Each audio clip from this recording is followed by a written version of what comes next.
आज की जो सबसे प्रमुख खबर है वो है आईएमडी की तरफ से, इंडियन मेट्रोलॉजिकल डिपार्टमेंट की तरफ से। उन्होंने लॉन्ग पीरियड एवरेज का एक प्रेडिक्शन किया है। उन्होंने कहा है कि हमारा जो मानसून है वो 92% तक रहेगा। क्या इसका मतलब है कि अब सूखा पड़ने वाला है, बारिश कम होगी? तो आइए आईएमडी की भाषा को समझते हैं। आईएमडी में अगर 96% से ऊपर का प्रेडिक्शन करता है, इसका मतलब कि मानसून नॉर्मल रहेगा, सामान्य। 90 टू 96% के बीच में प्रेडिक्ट करता है, इसका मतलब है कि बिलो नॉर्मल रहेगा। और अगर 90 से नीचे प्रेडिक्ट कर दे तो फिर इसका मतलब है कि मानसून डेफिशिएंट रहेगा। तो हम हैं 92% पे, यानी हमारा बिलो नॉर्मल रहेगा, तो ज़्यादा चिंता की बात नहीं है। आईएमडी ने खुद ये माना है कि पिछले 10 सालों में आईएमडी का जो वेदर फोरकास्टिंग है, मौसम का पूर्व अनुमान है, वो बहुत बेहतर हुआ है। उसके पीछे वजह बता रहा है कि वो अल नीनो ला नीनो का बेटर एनालिसिस कर पा रहे हैं, ग्राउंड वाटर का वो बराबर मॉनिटर कर पा रहे हैं, रिजर्वायर ट्रैकिंग सिस्टम की वजह से उनको पानी का सही आकलन मिल रहा है। तो ये 3 वजह इन्होंने बताई है कि इनका मौसम का पूर्व अनुमान जो है वो पहले की तुलना में बेहतर हुआ है। अब आते हैं हम राजस्थान के ऊपर। जैसे कि बारिश जो है वो बिलो नॉर्मल रहने की उम्मीद है, तो राजस्थान को इससे क्या नुकसान होने वाला है? आपको पता है कि राजस्थान में जो पानी का डिस्ट्रीब्यूशन है वो वैसे ही अनइवन है। राजस्थान में अरावली के पूर्व का जो क्षेत्र है और पश्चिम का जो क्षेत्र है, उन दोनों में रेनफॉल जो रिसीव होती है उनमें बहुत डिफरेंस है। राजस्थान का मैक्सिमम एरिया जो है वो एरिड और सेमी एरिड है, 60% एरिया। तो यहाँ पर बहुत प्रभाव पड़ने वाला है। सबसे पहले तो जो ग्राउंड वाटर रिचार्ज है वो उतना नहीं हो पाएगा, जो रिजर्वायर्स भरे हैं वो खाली हो जाएंगे और नए नहीं भर पाएंगे। खेती पे इसका इफ़ेक्ट पड़ेगा। जो हमारी अब खरीफ की फसल की बुआई होगी उस पे बहुत नेगेटिव इम्पैक्ट हो सकता है। इंडियन इकोनॉमी पे इसका क्या इम्पैक्ट आएगा? तो आपको पता है कि अगर बारिश कम हुई तो एग्रीकल्चर का आउटपुट कम आएगा, कृषि का उत्पादन कम होगा। कृषि का उत्पादन कम तो उनकी कीमतें बढ़ जाएंगी, और अगर एग्रीकल्चरल प्रोडक्ट की कीमत बढ़ती है तो मार्केट में महंगाई बढ़ जाएगी, सीपीआई इन्फ्लेशन इंक्रीज़ करेगा। और आपको पता है कि देश पहले ही वो जो एक वॉर चल रही है मिडल ईस्ट में, उसकी वजह से महंगाई ऑलरेडी बढ़ रही है।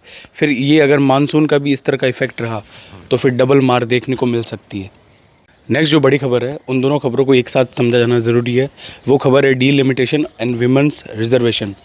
तो देखिए, पहले डीलिमिटेशन को समझते हैं कि जैसे जैसे जनसंख्या बढ़ती है वैसे वैसे उनको रिप्रेजेंट करने वाले जो मेंबर्स हैं पार्लियामेंट के, उनका रेशियो भी बढ़ना चाहिए, ताकि हर व्यक्ति का जो एक वोट है उसको उसका उचित प्रतिनिधित्व मिले।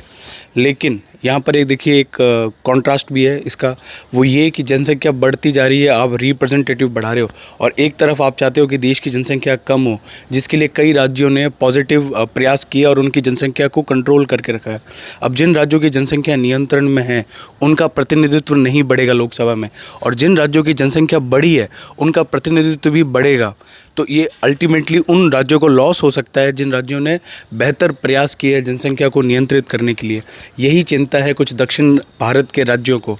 लेकिन प्रधानमंत्री जी का तर्क है कि भारत को टुकड़ों में नहीं, एक यूनिट में देखा जाना चाहिए, एक राष्ट्र की तरह।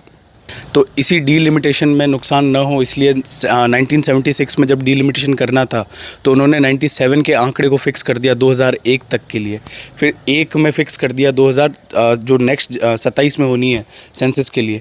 लेकिन अब ये चर्चा में क्यों है?